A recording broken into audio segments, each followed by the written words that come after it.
Hi masters, అందరికీ నమస్కారము. మనము జీవిత ధ్యేయం బుక్ నుంచి రోజు కొద్దిగా తెలుసుకుంటున్నాం కదా. ఈరోజు మరి కొద్దిగా తెలుసుకుందాం. ముందుగా బ్రహ్మర్షి పితామహ దంపతులకు నమస్సుమాంజలుడు.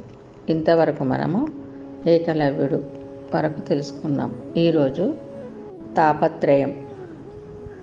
తాపం అంటే దుఃఖం, త్రయం అంటే 3. త్రివిధ దుఃఖాలే తాపత్రయం.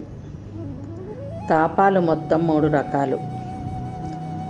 ఆధ్యాత్మిక తాపం మనలోని కామ, క్రోధ, లోభ, మోహ, మదమాశ్చర్యాలు అనబడే హరిషడ్వర్గాల వలన మనకు కలిగే బాధలనే ఆధ్యాత్మిక తాపాలు అంటాం.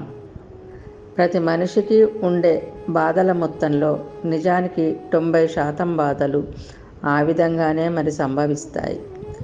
ఉదాహరణకు, తోటి కొలీగ్కి ప్రమోషన్ వచ్చి మనకు రాకపోతే మనం పడే బాధ ఆధ్యాత్మిక తాపం.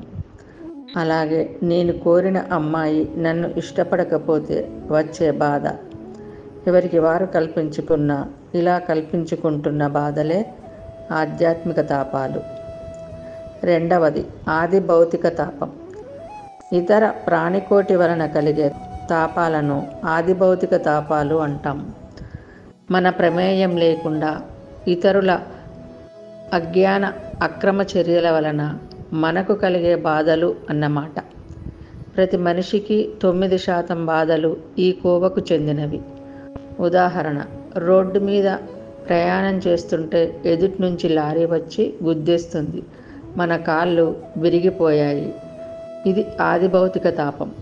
అలాగే ఓ తేలు కుడుతుంది. ఈ విధంగా కొన్ని బాధలు సాంఘిక జీవనం వల్ల కలుగుతూనే ఉంటాయి. అయితే ఆధ్యాత్మిక తాపాలు జీవితంలో 90% ఉంటే ఈ రకమైన బాధలు కేవలం 9% మాత్రమే ఉంటాయి. మూడవది ఆది దైవిక తాపం. ప్రకృతి సహజమైన మార్పుల వలన కలిగే తాపాలను ఆది దైవిక తాపాలు అంటాం. ఉదాహరణకు అతివృష్టి, అనావృష్టి, భూకంపాలు మొదలైనవి. ప్రతి మనిషికి 1% బాధలు మాత్రమే ఈ కోవకు చెందినవి. బద్ధ పురుషుడికి ఈ తాపత్రయాలు ఉంటాయి. ముక్త పురుషుడికి తాపత్రయాలు ఉండవు. తాపత్రయాలు లేని స్థితే ముక్త స్థితి. ఓకే మాస్టర్స్, ఈరోజు ఇంతటితో ముగిద్దాం.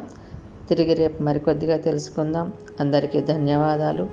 బ్రహ్మర్షి పితామహకు నమస్కారములు. మనమందరము ధ్యానము, స్వాధ్యాయము, సజ్జన సాంగత్యము, శాకాహారము పాటిద్దాం, స్ప్రెడ్ చేద్దాం.